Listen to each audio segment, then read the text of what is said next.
Hi, everybody. Welcome to Saddleback. Have I told you lately that I love you? This weekend, I'm actually in Berlin, Germany, where we're celebrating the 6th birthday of Saddleback Berlin, our campus there. Then I go on to Africa, where in Rwanda, I'll teach a purpose-driven leadership conference and also spend 3 days with the Bible Societies of Africa, speaking 3 times in 3 days. Then I'll be coming back home.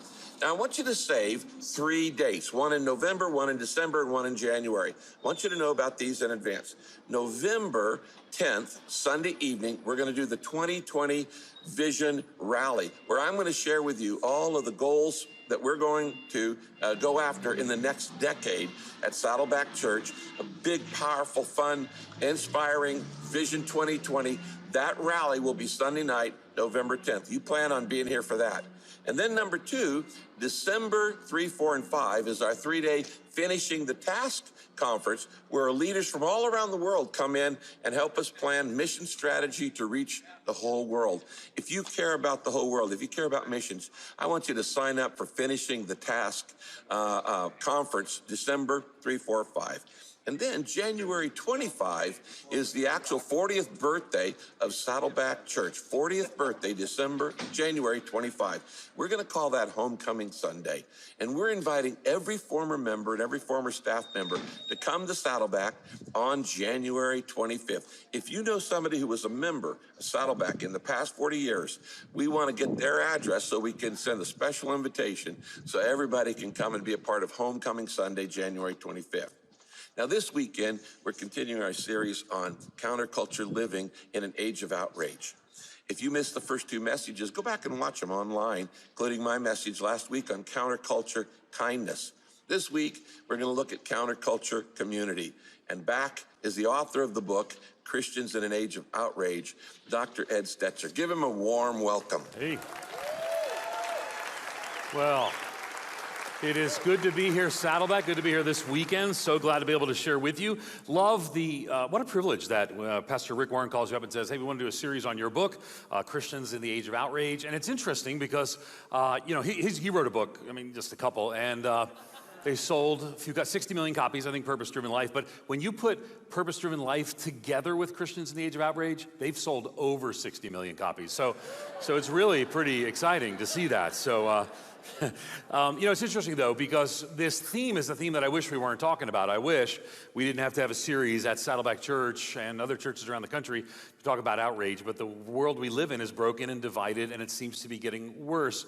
I will tell you a true story. When I started thinking about writing a book, the publisher said to me, Tyndale is the name of the publisher, they said, hey, listen, why don't you write a book about outrage? And it was 2016, it was in the middle of a presidential election season. Everyone seemed pretty upset about something. And so I said, okay, well, but my question to them was, when you write a book, it takes me a year to write a book, and then it's got to go through the system and gets edited and eventually, through stores and put out. And so I said, that's going to be like 2 years by the time it'll actually come out. And I said to them, it's 2016. People are mad now, but are they really going to be mad 2 years from now? And it appears the answer is so. Because the outrage we find just seems to be going up. And it's not just here. It's all around the world. All of our 18 Saddleback campuses around the world are finding increased division in and around them. This is not unique to one country or to one context. So today, we're going to talk about counterculture community in the age of rage. And I want to talk about the power of a gospel-shaped people in the midst of a rage-filled world. And it's real simple. We're going to talk about living like Jesus, doing it with others, letting love be our guide, and being thankful, just knowing He's got this under control. We're going to see the power of community when Christ is at the center of that community, when He is all and He is in all. We're going to focus in a passage here in Colossians. So if you have a Bible, you can take it out, follow along with us, or if you're watching online, you can just turn over and pull them to the side screen as well. But I want you to look at Colossians chapter 3 is going to be our text, and we're mainly going to look at Colossians 3 chapter 3 verse 12 and following, but there's a theme here we need to know before we get to verse 12, and there's facts in verses 9 and 10 that we need to know. So verses 9 and 10 speak about, well, let's look at Colossians 3, 8 through 11. I've excerpted parts of it. Here's what it says. But now you must also rid yourselves of all such things as these: anger, rage, malice, slander, and filthy language, since you have taken off, this is the key theme, since you've taken off the old self with its practices and put on the new self, here there is no Gentile or Jew, circumcised or uncircumcised, barbarian, Scythian, slave or free, but Christ is all and is in all. So that's just before verse 12, where we're going to spend most of our time. Some great stuff here. You could, just by living this, you could get along with so many people that maybe there's conflict in and around right now. But part of this has to recognize that we're being put into a new kind of community. We're not just solitary individuals who are trying to get along with others, but we've been put into a new kind of community. And in this community, Paul writes to the people here in Colossians, and he says, here, in this community, here, there is no Gentile or Jew. There's no circumcised or uncircumcised. There's barbarian, Scythian, slave or free. So, he goes through, right? Slave or free. There's no contrast between those in those different roles. A barbarian or a Scythian, which probably means just a really bad kind of barbarian because of the time and the history of people called Scythians. Or it says circumcised or uncircumcised, which I'm going to leave to your pastor to explain. And Gentile, or guest speaker, so Gentile or Jew. So all these contrasts are actually there. But so the community, here there is, in this community, here there is no these contrasts, but Christ is all and is in all. So it's not just community, it's a Jesus-shaped community. It's a gospel-centered community, and Christ is all and in all. So the main passage we're going to look at is actually not what we just discussed, but the main passage we're going to look at is Colossians chapter 3, verses 12 and following. I'm going to kind of break it down at each point, but just to remind you, again, we're going to talk about the power of a gospel-shaped people in the midst of a rage-filled world. We heard Pastor Rick talk last weekend about using the Good Samaritan, about how we want to be the most loving church, Saddleback and all 18 campuses, the most loving church with the most loving people, right? So that's going to be from the power of a gospel-shaped people in the midst of a rage-filled world. And it's real simple, but very difficult. We got to live like Jesus, do it with others. Let love be your guide and be thankful because he's got this under control. So let's look through this. Number one on our outline, you can take out your message note sheet and follow along, right? Jot that down. Number one on our outline is to look like Christ, is to look like Christ, right? So we're going to start with you, and it's personal. It's me and you, but it's in community. We're going to see that together. Why? Because we're talking about counterculture community in the age of rage. But it starts with you. But even here, you'll see it's plural. It says this in Colossians 3:12. It says, therefore, as God's chosen people, holy and dearly loved. Boy, that's a beautiful description of us, isn't it? God's chosen people, holy and dearly loved. Clothe yourself with compassion, kindness, humility, gentleness, and patience, right? Clothe yourself with these things. So there's a kind of a picture going on here. And the picture is, take off these clothes and put on these clothes, right? Because you are this new creation in Christ, right?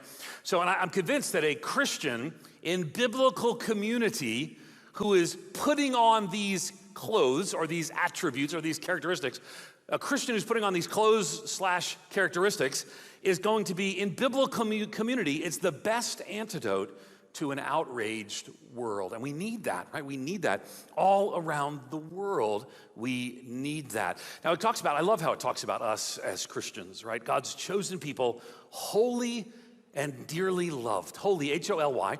And it comes from the same root word that our word holiday is actually drawn from, right? What is a holiday? It's from the word holy day.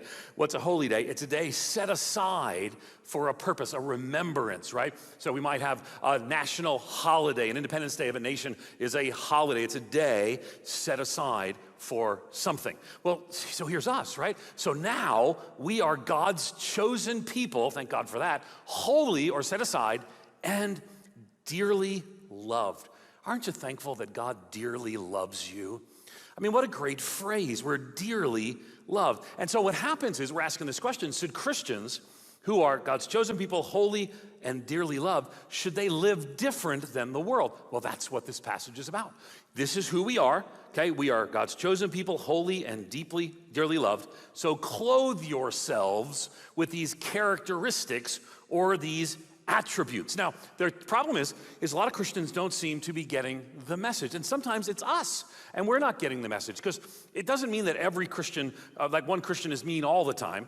But sometimes we find ourselves in a fearful or frustrating situation when we don't clothe ourselves with compassion, kindness, humility, gentleness, and patience. So sometimes it's us. But sometimes it's maybe someone we've encountered. I bet, just by show of hands, all of our campuses, how many of you would say that you've had a really difficult encounter with an angry or upset or mean Christian? Raise your hand for just a second. Okay, lots of hands, right, all over. How many of you have been that angry or mean Christian? Okay, maybe, because it could be, right? It could be. Sometimes we don't even know. Someone came to me probably 2 years ago and said, man, you really hurt my feelings when you said this. And I'm like, I don't remember saying that, but boy, I am super sorry. I didn't mean to hurt your feelings. And let me just think about it, because sometimes it's us. Right? So what we have to do is to intentionally clothe ourselves, compassion, kindness, humility, gentleness, and patience, right? Now here's what I want you not to miss, because these are things that we do in community. It says God's chosen people. It doesn't say God's chosen person.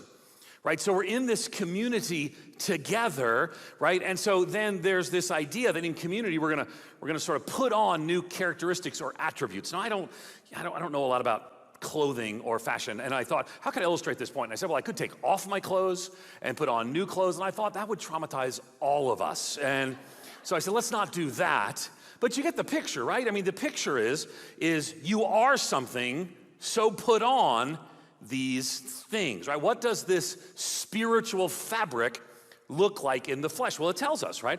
Because holy, dear beloved, clothe yourselves. So put on these spiritual attributes. So what does it look like? It looks like compassion, kindness, humility, gentleness, and patience. Pastor Rick talked about the Good Samaritan and how the good, and Samaritans weren't good. That's why the phrase was so shocking. Any person in that day that Jesus was speaking to, they didn't think the word good and Samaritan fit in a sentence. They were bad Samaritans.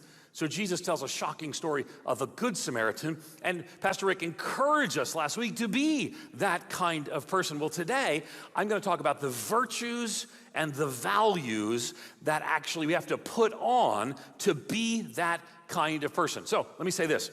And I'm not saying it's you, I'm not saying it's me, but the reality is we've sometimes see in the church that people over time become more religious, and religious people can become more judgmental, and judgmental people can become more angry. But listen, if being a Christian has made you mean and angry, that's not Jesus shaping your character, that's something else. It might be legalism, it might be your religious desire to do whatever, but these characteristics are the alternative. They're the defining virtues of a community of living together for Christ, right? So this passage, though, it targets our flesh. I look at this and I'm like, I'm not this all the time. I need more of this in my life. Now, here's the thing I don't want you to miss. The syntax, in other words, how the sentence structure is basically saying this: you are these things, right? Chosen, holy, deeply loved. You are these things, so put on these things. So it's very connected. So we are these things, therefore put on these things. As God's chosen ones, holy and beloved, put on. And we do think of it that way, right? So we put on dress shoes for fancy events, right? We maybe wear white pants for the summer. Some of our campuses actually have these things that the people here, where I'm speaking right now, wouldn't be aware of, called winter clothes. Right, so maybe you've heard of winter clothes. Some campuses know that, right? Maybe a special suit when you're doing an interview or something like that. Or maybe something called, I've heard people talk about gym clothes. I haven't experienced that, but I've heard that such a thing exists. So these are the virtues to put on, right? We're putting on compassion, kindness, humility, and it's a beautiful thing. But here's something fascinating. In and around that day, making lists of virtues was actually not an uncommon thing when Paul wrote these virtues to the people at the church called the Colossians. And so people would write these lists, but humility, this is fascinating, humility was not considered a virtue in the Roman Empire. Being humble was not a good thing. Which sort of makes sense in a world that's ruled by powerful people who being humble would be a bad thing. So all of a sudden the gospel provides a very countercultural message, right? Remember the title of this message boils down to counterculture community in the age of rage. So we hear these things that we're to put on, right? Compassion, kindness, humility. Humility is not even one that the culture would have valued. And it talks about gentleness or patience. Boy, those are things that I think we all struggle with, but here's the thing I don't want you to miss. When you walk in those virtues, it can be a beautiful opportunity to God to open doors or open our eyes to things we might not see otherwise. Let me give you an example that I picked up. So actually, someone shared this with me and tells a story of a taxi driver in New York City. And he was going to take his last quick drive of the day, pick up one more fare, deliver that one more fare. And he arrived at the address where they called in, it was dispatched, and waited, beeped the horn, waited several minutes, and nobody came out of the house right away. And so he was thinking about driving away, but something told him to go knock on the door. So he goes and knocks on the door and greets a small woman in her 90s. And she gave him the address that said, hey, could we kind of drive through the city, downtown, before we get there? And he learned from her that she was on her way to hospice care, where the terminally ill will be tended to, cared for. And the hospice care is a key ministry that many of us are familiar and engaged with. So she was on her way to hospice care. And so he just took her through the city for 2 hours. He writes this, his words, "We drove through the neighborhood where she and her husband had lived when they were newlyweds. She had me pull in front of a furniture warehouse that had once been a ballroom where she had gone dancing as a girl. Sometimes she'd ask me to slow down in front of a particular building or a corner, and we'd just sit staring into the darkness, saying nothing." He goes on and says she was finally tired, and so he drove her to the hospice and wouldn't let her pay. He goes on and he writes this. He says, "Almost without thinking, I bent and gave her a hug. She held on to me tightly. 'You gave an old woman a little moment of joy,' she said. 'Thank you.' And I squeezed her hand," he wrote, "and then I walked into the dim morning light. Behind me, a door shut. It was the sound of the closing of a life. I didn't pick up any more passengers that shift. I drove aimlessly, lost in thought. For the rest of the day, I could hardly talk. What if that woman had gotten an angry driver or one who was impatient at the end of his shift? What if I had refused to take the run or had honked once and then driven away? On given review," he writes, "I don't think that I have done anything more important in my whole life." See, I don't want you to miss that, because even here he talks about how patience was part of that process. So these attributes with which we're to clothe ourselves really open the door for God to use us and to bless us at times and to help grow us at other times. So when we listen, when there's patience, this is not an area where I'm always the strongest, right? I'm not always the strongest. I'd love to go through all of these attributes here. I just mentioned patience, but we can talk about kindness and humility, but they only give me 40 minutes to do a message because they're not very patient on the tech team here at Saddleback. No, I'm kidding. But we could go through all of them. Each of them open new doors and new ways and new things to see. So number one, right, live like Jesus. Number two, forbear and forgive. Forbear and forgive. Now, my guess is you haven't used the word forbear in a while, but you probably know what it is. In case you don't, it's not a common word, but it means patience, self-control, restraint, and tolerance. It's basically forbearing. It's like a positive way of saying putting up with, right? I'm forbearing with somebody. And we're going to look at forbear and forgive. Now, the translation we're using here actually translates it bear with. Well, let's look at it. It's Colossians 3:13 in the New International Version. It says, "Bear with each other and forgive one another if any of you has a grievance against someone." Now, don't miss this. We just had these attributes put on. Now, bear with one another, forgive one another. If any of you has a grievance against anyone, forgive as the Lord forgave you. So don't miss this. The call here is to forgive as the Lord forgave you. Now, I'm using the word forbearance, which again is not a normal word that we use a lot. Many of you might say, that sounds like the King James Version of the Bible, and it is. It's from the King James Version of the Bible, and it doesn't really say, "Thou mustest forbeareth with thy neighboreth," but it's an older word that I think has more meaning to it than bear with, Because really, by forbearing with people, we practically live this out by forbearing and forgiving. And here's the thing I want you to miss, right? Don't miss how beautifully this is tied into the gospel itself. Hopefully you got that note sheet right there in front of you. If you're watching online, you can jot this down somewhere else as well. Here, don't miss this. I want you to circle. You've got your paper right here. I want you to circle the word as. It's in the second sentence, second word. Forgive as the Lord forgave you. So this is not just some generic, I should forgive because, I don't know, it's the right thing to do. Maybe I'll feel better if I let it go.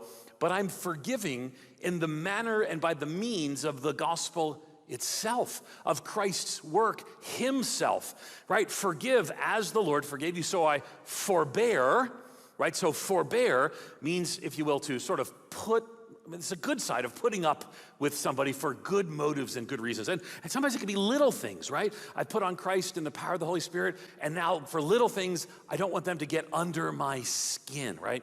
People, for example, not using their turn signal. People who think that their cell phone is the speaker phone, walking around like this all the time. People who slow drive in the passing lane. Okay, I gotta stop. My flesh is just right now. I gotta get back to this passage, right? Forbear the driver in the wrong lane again. Lord, help me and help us.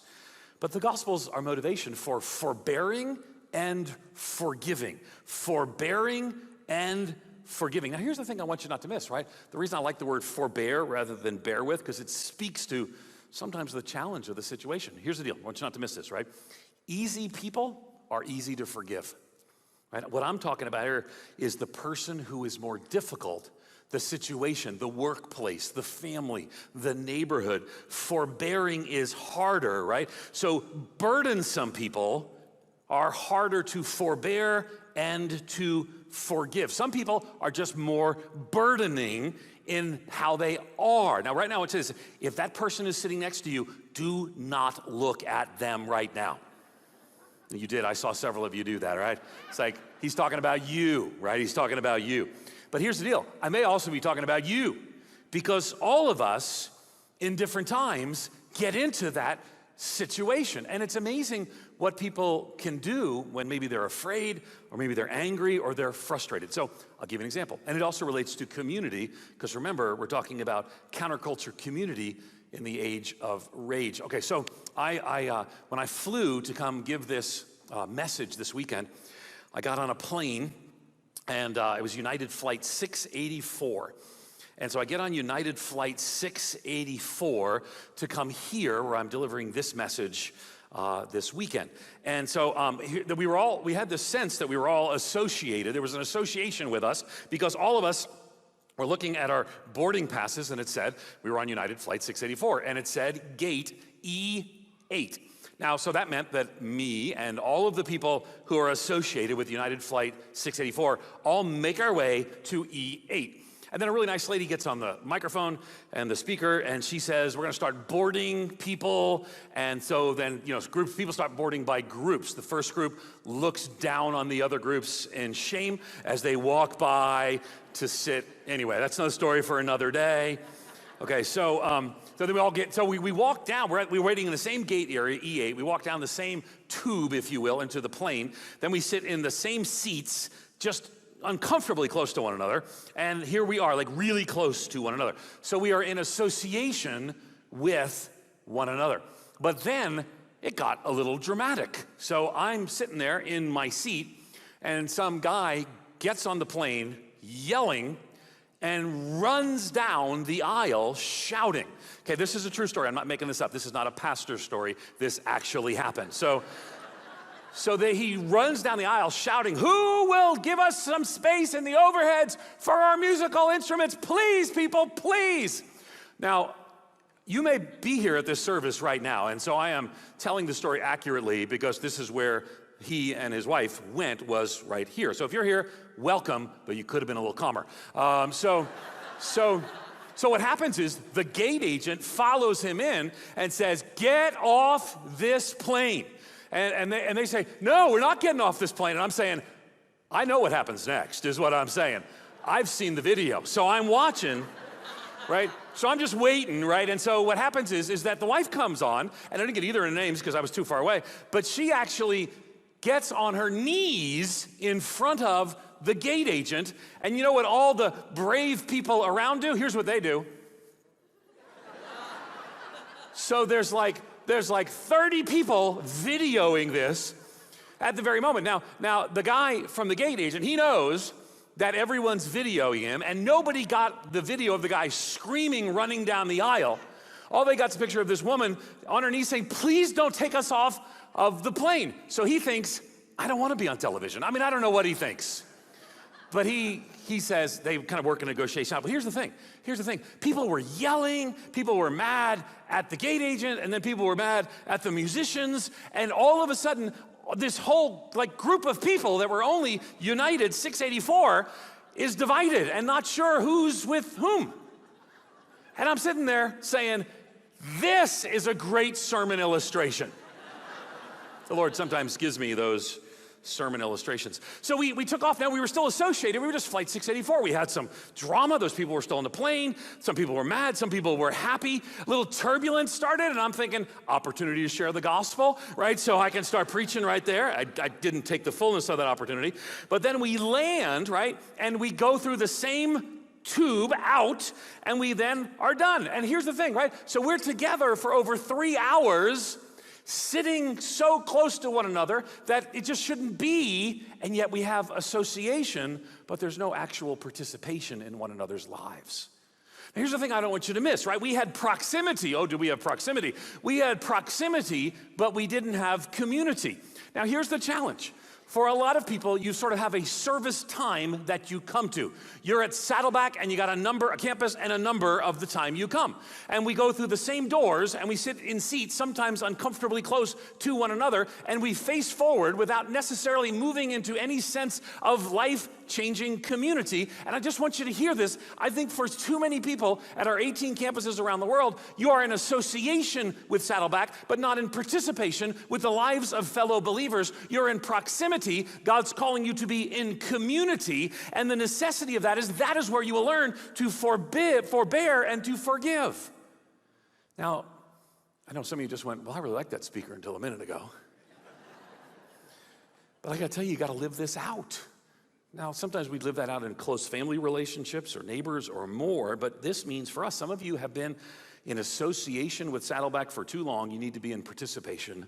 You need to move from proximity to community. You need to move from sitting in rows to sitting in circles. You need to be in a counterculture community to live well in the age of rage. And at every one of our campuses, there's a connection center that you can go to right after this service, and you can say, I need to connect better. You know why? Because the power of a gospel-shaped people is immense in the midst of a rage-filled world. So we're gonna live like Jesus, right? We saw that by putting on these attributes. We're gonna do it with others. We're gonna forbear and forgive in community. We're gonna let love be our guide, and to be thankful. Now let's go on to number 3 on our outline. You can jot it down, right? It's real simple. Lead with love. But what's the thing that comes first is love. Now where do we get that from? You know, I've noticed that, man, some Christians love to tell one another how mature they are. And I don't know that maturity is measured by how many Bible verses you know. I think it's probably measured better by how many fruit of the Spirit you're living out in your life. And people say, well, I want to be mature. I want deeper teaching. What you need is deeper character sometimes.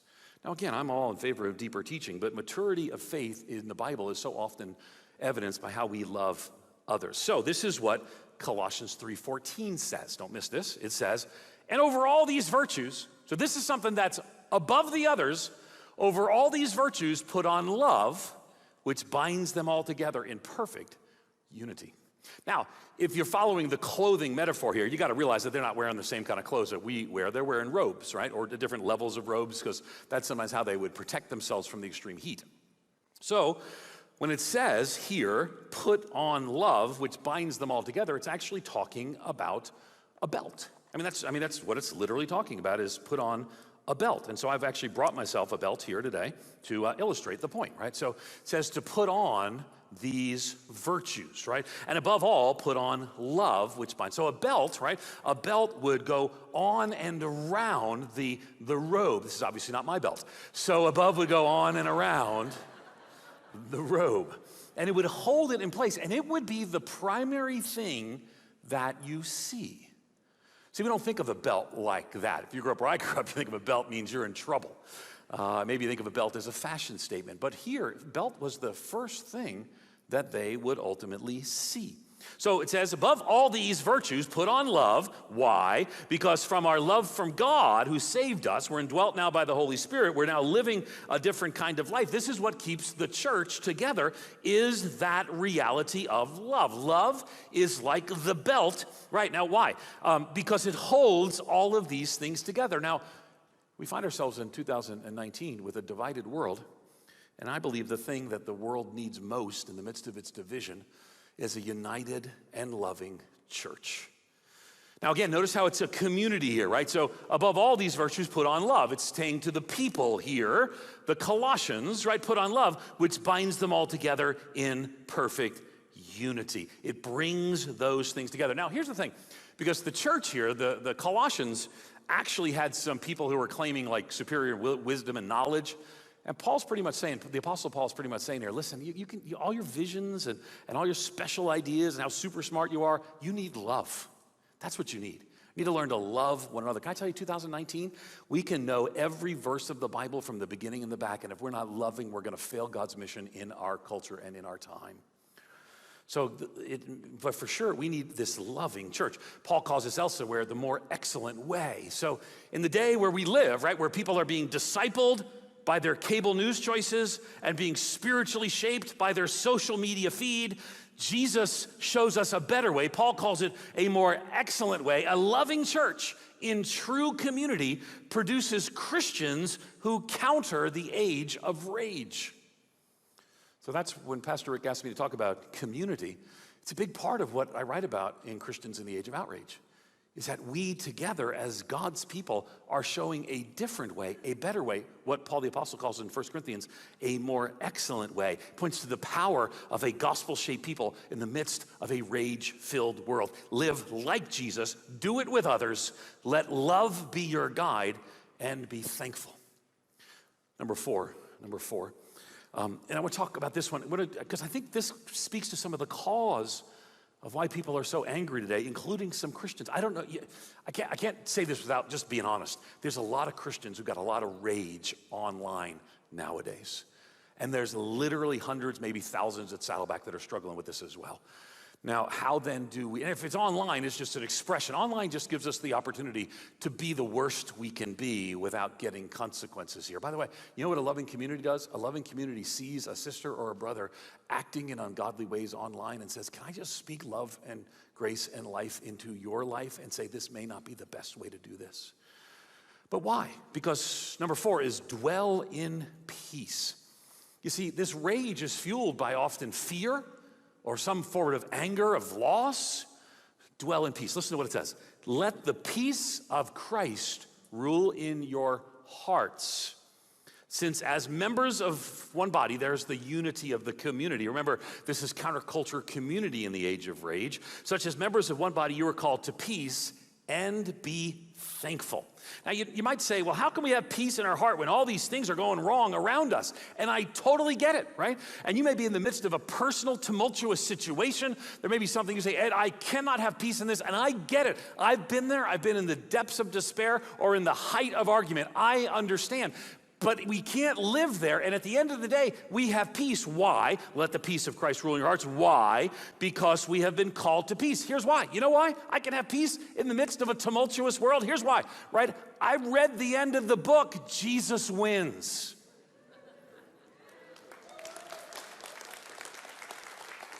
So I can look and say, well, if this election doesn't go the way I want, or if this promotion doesn't go the way I want, or if this neighborhood turns the way I didn't expect, I don't have to be angry or outraged. I can dwell in peace. Stop being so afraid, because fear produces anger, but trust produces peace. Let me give you an example, okay? So I've told you before, I have 3 daughters, which is so awesome and tiring at the same time. And they're 15, 17, and 21. So it's an awesome and tiring time. And so my middle daughter, her name's Jacqueline, and she's just like me. Middle child, I was a middle child.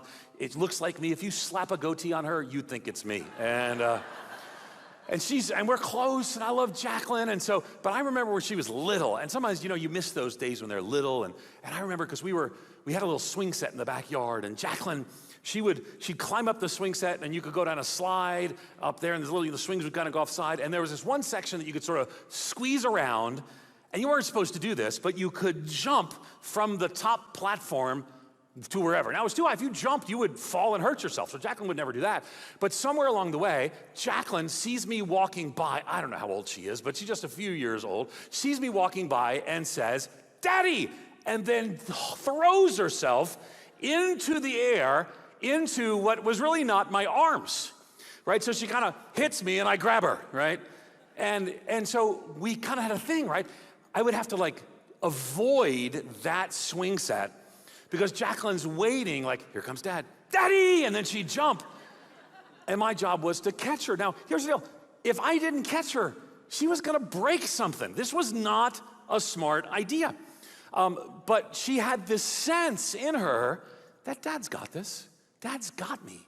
I don't have to, I can take a great leap into danger and whatever because my dad's got me. And I love that confidence she had in me and there were times when I'd say, "Come on," and she'd jump and it would just be a beautiful thing. But then she got bigger and I got older and it became harder and harder. But here's the thing. She knew in her head, my father's got this. I don't need to be afraid. My dad's got this. And here's the beauty I don't want you to miss, right? This is the kind of trust that a child has in an imperfect human father. And then we compare that to our heavenly Father. So our heavenly Father, and you're like, well, Ed, what about the politics of the day? Let me just tell you, Jesus is not coming back riding on a donkey or an elephant or whatever political symbol your country has. And he's not flying back on Air Force One or whatever aircraft your leader uses. Okay, so who's in the White House? If that's what causes your faith to grow or to wane, you have your confidence in the wrong individual. Or the prime minister or the leader of wherever you are. And it's not that you don't care about these things. We care about these things around the world. Christians are engaged and involved in issues of governance and politics and more. It's not that you don't care, it's that you don't fear because Jesus is more important and the Heavenly Father's got this. And it changes, you dwell in peace. So the peace that reigns in your heart is because of your trust in God. And then there's the phrase, "and be thankful," right there at the end. And be thankful. And it sounds just like I said it. It's an emphatic term. So it's Paul writing saying, and be thankful. Now, for me, it immediately comes back to my kids, right? So my kids, they want to go to Disney World, and I say, "Listen, there's a park right down the road, and there's this little carousel that I can swing you on really, really, really fast." Like, "Dad, we want to go to Disney World." I say, "Listen, when I was a kid, we played on those carousels on concrete. We fell on concrete, and we were thankful, and we ate dirt, and we liked it." And so I told them, do you do that? Do you kind of do that with your kids sometimes? When I was a kid, I said, "Be thankful that I'm letting you go on the merry-go-round." Well, in a positive sense, this is a reminder, and be thankful. There's an emphatic nature to that. And be you and the community you're in, be thankful. See, the power of the gospel-shaped people in the midst of a rage-filled world is necessary. But here's the thing I don't want you to miss, right? You say, "Ed, I keep finding myself enraged and the output is not good." Let me just tell you, you want a new output? You want a gospel-driven, Jesus-shaped, these characteristics put on output? If you want a new output, it requires new input.